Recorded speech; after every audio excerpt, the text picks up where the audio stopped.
की आपण या ठिकाणी विचार ऐकले की आपल्या सगळ्यांचे सहकारी राजेश टोपे मिळून किंवा सगळ्यांना या ठिकाणी मार्गदर्शन करण्यासाठी जे आले ते शिवसेनेचे तरुण नेते आदित्य ठाकरे ज्यांना मोठ्या संख्येनं निवडून द्यायचा निकाल तुम्ही घेतला हे स्पष्ट होतं की आपले उमेदवार बंधू जाधव व्यासपीठाचे इतर सगळे मान्यवर सहकारी बंधू भगिनींनो, निवडणूक लोकसभेची मला असं कळलं की देशाचे प्रधानमंत्री आज परभणीला आले होते. ते येतात, अनेक ठिकाणी जातात. अपेक्षा अशी असते की देशाचा प्रमुख एखाद्या राज्यात जेव्हा जातो तेव्हा देशाच्यासाठी मी काय करणार, लोकांचे प्रश्न कसे सोडवणार, अडचणी काय आहे या संबंधीची भूमिका मांडण्याची त्यांची जबाबदारी.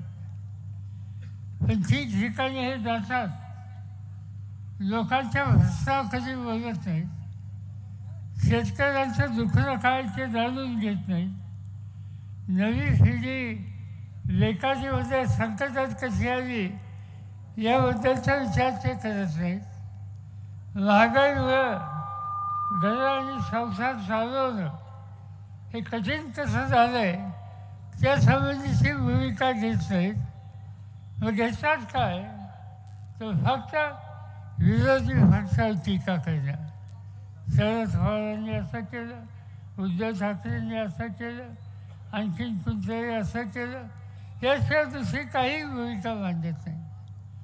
आणि त्याचा परिणाम आहे की आज देशामध्ये अनेक संकटाला तोंड द्यायची स्थिती ही निर्माण झालेली आहे. मध्यंतरी आम्ही पाहिलं दिल्लीमध्ये, पंजाब आणि हरियाणा इथे शेतकरी त्यांच्या मागण्यासाठी रस्ते येऊन बसले, आंदोलन केलं.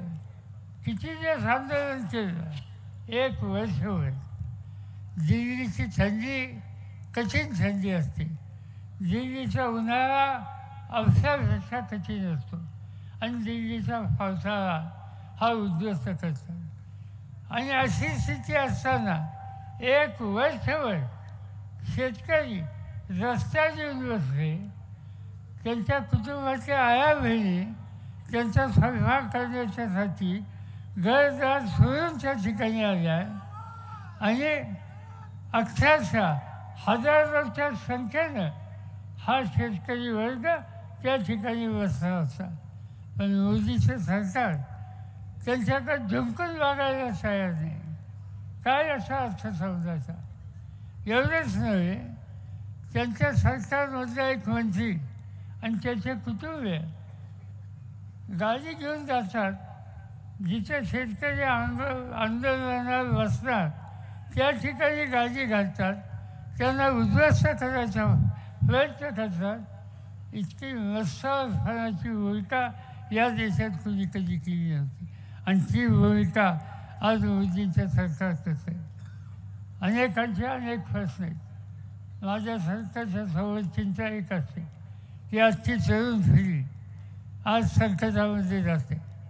जगामध्ये एक आंतरराष्ट्रीय संघटना आहे, तिचं नाव ILO, इंटरनॅशनल लेबर ऑर्गनायझेशन.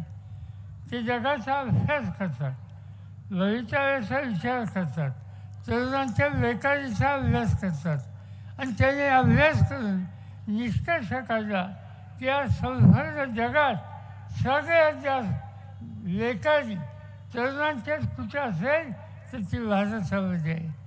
16 तरुण घेतले, त्याचे 85 तरुण आज नोकरीच्यासाठी वनवन हिंडत आहेत. त्यांना कष्ट करायची तयारी आहे, पण कष्ट करायचा त्यांना अधिकार हा मिळत नाही. ही मोदींची नीती आहे आणि म्हणून आजचं हे सरकार हे बदललं पाहिजे.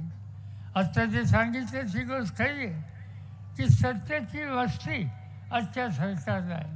जसा उल्लेख या ठिकाणी आधीच्या वक्त्यांनी केला.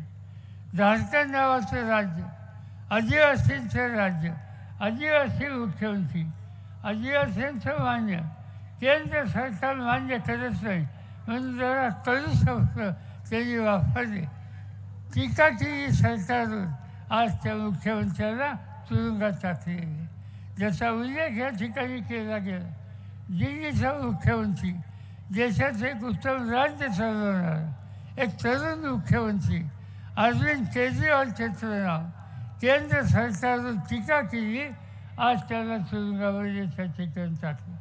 त्याचे 4 मंत्री तुरुंगामध्ये आहेत, पंजाबचे मंत्री तुरुंगामध्ये आहेत, ममता बॅनर्जीचे मंत्री तुरुंगात, म्हणजे निवडून आलेले, सत्यात बसलेले, लोकांची सेवा करणारे जर तुमच्या भूमिकेची वेगळी मतं मांडत असेल तर त्यांना तुरुंगात सांगत असेल तर तुरुंगात मंत्र्यांना, मुख्यमंत्र्यांना ज्यांनी फाटवलं त्यांचा निकाल हा आम्हाला घ्यावा लागेल. कारण या देशामध्ये ते हुकुमशाही आणणार आणि ही हुकुमशाही आम्ही चालणार नाही. मराठवाडा हा कष्टकऱ्यांचा भाग आहे. मराठवाडा हा क्रांतिकारांचा विभाग आहे.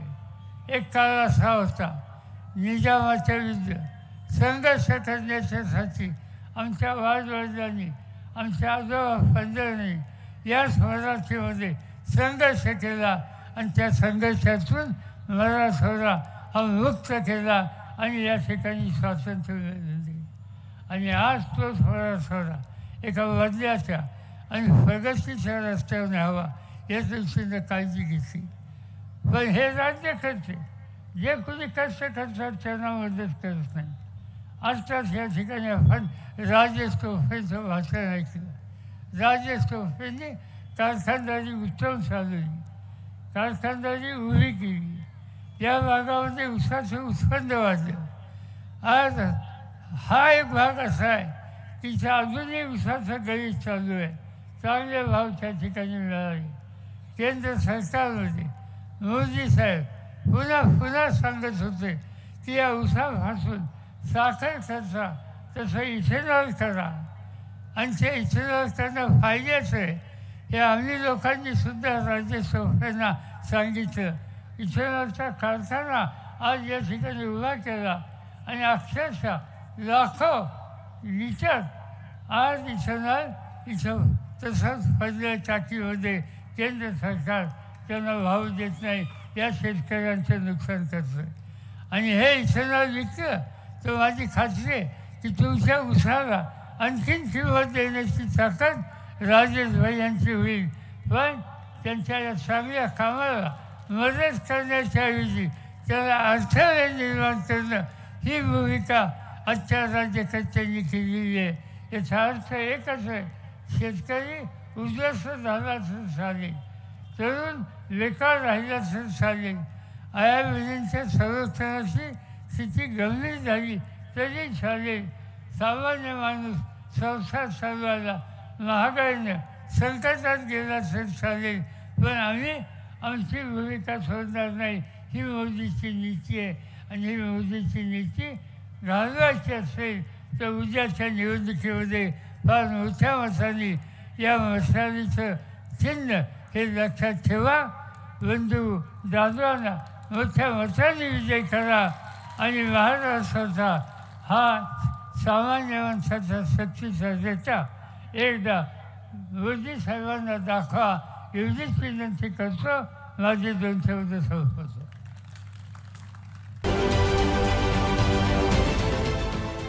देश विदेशातील प्रत्येक घडामोडींचे लाईव्ह अपडेट मिळवण्यासाठी आता साम टीव्हीच्या सर्व सोशल मीडिया प्लॅटफॉर्मला लाईक, फॉलो आणि सबस्क्राईब करा. तसंच सर्व नोटिफिकेशनसाठी बेल आयकॉन प्रेस करायला विसरू नका.